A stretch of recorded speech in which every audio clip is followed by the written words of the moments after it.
কি আছে না এই ঠাইখনৰ নাম দীপকাই দলবাৰী। দেখা গৈছে গাঁত খান্দি খান্দি পানী সংগ্ৰহ কৰি আছে। আচলতে কি হয় এনেকুৱা কৰিব লাগিছে ঘৰত চৰকাৰৰ পৰা কোনো বিধি ব্যৱস্থা নাই আৰু ইয়াত বৰিং নহয় আৰু বৰিং হ'লে মানে আইৰণ পানী ওলায়। সেইকাৰণে আমাৰ এই গাঁওখনৰ প্ৰতিজন মানুহে এই যে বালু খান্দি তাৰ পৰা পানী সংগ্ৰহ কৰে। আৰু দেখা গৈছে যাতায়াতৰ বাবে এখন এটা বাহৰ ওপৰতে খোজকাঢ়ি আহিছে বিপদসংকুল ভাৱে। কি আছে ৰাস্তা নাই নেকি ইয়াত? ইয়াত ৰাস্তাৰ বৰ অসুবিধা, ৰাস্তা ঘাট নাই। কিয় এই বিধায়ক MP কোনো ধৰণৰ পদক্ষেপ গ্ৰহণ কৰা নাই?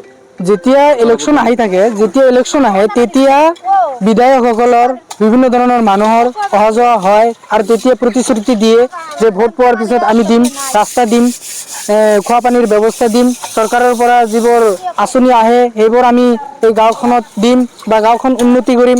কিন্তু আজিলৈকে ভোট পোৱাৰ পিছত কোনো MP MLA বা কোনো মানুহে আৰু ইয়াতে নাহে। জল জীৱন মিছন এতিয়ালৈকে এই গাঁওখনত অহা নাই। এই গাঁওখন এতিয়াও বাদ পৰি আছে। কি দিছে বহুত ঠাইত দিছে, আমি শুনছোঁ বা আমি দেখি আছোঁ, কিন্তু এই গাঁওখন ইমানেই পিছপৰা যে এই মানকাচৰ সমষ্টিৰ পানকাটা জিবিৰ দীপকাই দলবাৰী গাঁওখন ইমানেই পিছপৰা যে ইয়াত কোনো খোৱা পানীৰ ব্যৱস্থাও নাই, ৰাস্তা ঘাটৰ অসুবিধা। আমি চিকিৎসাৰ ক্ষেত্ৰত যদি কিবা জৰুৰীকালীন মানে অৱস্থা আহে তেন্তে কেনেদৰে মানুহক লৈ যাব লগা হয় হস্পিটাললৈ? এম্বুলেন্স আহিব পাৰে নে নাই? এম্বুলেন্সটো আহিব নোৱাৰে। ইয়াত আমাৰ কাষত এখন মেঘালয় ৰাস্তা আছে, এই ৰাস্তাত যাব লাগে। যোৱাৰ পিছত তাৰ পৰা যদি আমি যাওঁ পানবাৰী হস্পিটাল বা তুৰা বা এই চাইডত যাব লাগে। কিন্তু এই গাঁওখনৰ পৰা যাওঁতে ৰোগীজনক পিঠিত কৰি বা কান্ধত কৰি লৈ যাব লাগে। কিমান মানুহ আছে এই অঞ্চলত? 350-400 ঘৰ আছে। চৰকাৰৰ ওচৰত এটাই আহ্বান, এটাই অনুৰোধ কৰোঁ যে আমাৰ এই গাঁওখনত খোৱা পানীৰ ব্যৱস্থা আৰু ৰাস্তা ঘাট অতি জৰুৰী। সেইকাৰণে যে আমাৰ ৰাস্তা লাগে। কি আছে না এই ঠাইখনৰ নাম দীপকাই দলবাৰী।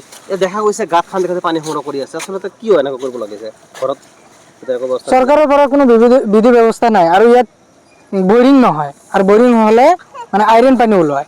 সেইকাৰণে আমাৰ এই গাঁওখনৰ প্ৰতিজন মানুহে এই যে বালু খান্দি তাৰ পৰা পানী সংগ্ৰহ কৰে। আৰু দেখা গৈছে যাতায়াতৰ বাবে এখন এটা বাহৰ ওপৰতে খোজকাঢ়ি আহিছে বিপদসংকুল ভাৱে। কি আছে ৰাস্তা নাই নেকি ইয়াত? ইয়াত ৰাস্তাৰ বৰ অসুবিধা, ৰাস্তা ঘাট নাই। কিয় এই বিধায়ক MP কোনো ধৰণৰ পদক্ষেপ গ্ৰহণ কৰা নাই? যেতিয়া ইলেকশ্যন আহি থাকে, তেতিয়া বিধায়কসকলৰ বিভিন্ন ধৰণৰ মানুহৰ অহা যোৱা হয় আৰু তেতিয়া প্ৰতিশ্ৰুতি দিয়ে যে ভোট পোৱাৰ পিছত আমি দিম, ৰাস্তা দিম, খোৱা পানীৰ ব্যৱস্থা দিম, চৰকাৰৰ পৰা যিবোৰ আঁচনি আহে সেইবোৰ আমি এই গাঁওখনত দিম বা গাঁওখন উন্নতি কৰিম।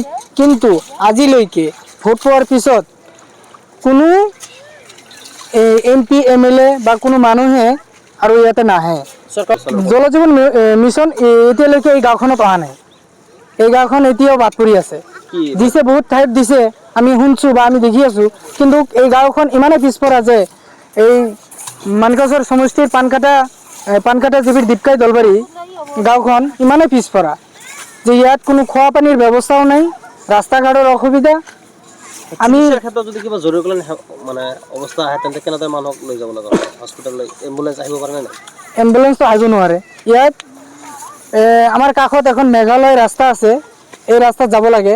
যোৱাৰ পিছত তাৰ পৰা যদি আমি যাওঁ পানবাৰী হস্পিটাল বা তুৰা বা এই চাইডত যাব লাগে। কিন্তু এই গাঁওখনৰ পৰা যাওঁতে ৰোগীজনক পিঠিত কৰি বা কান্ধত কৰি লৈ যাব লাগে। কিমান মানুহ আছে এই অঞ্চলত? 350-400 ঘৰ আছে।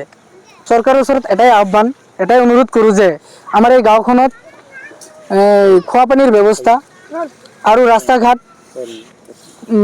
ঘাট অতি জৰুৰী। সেইকাৰণে যে আমাৰ ৰাস্তা লাগে।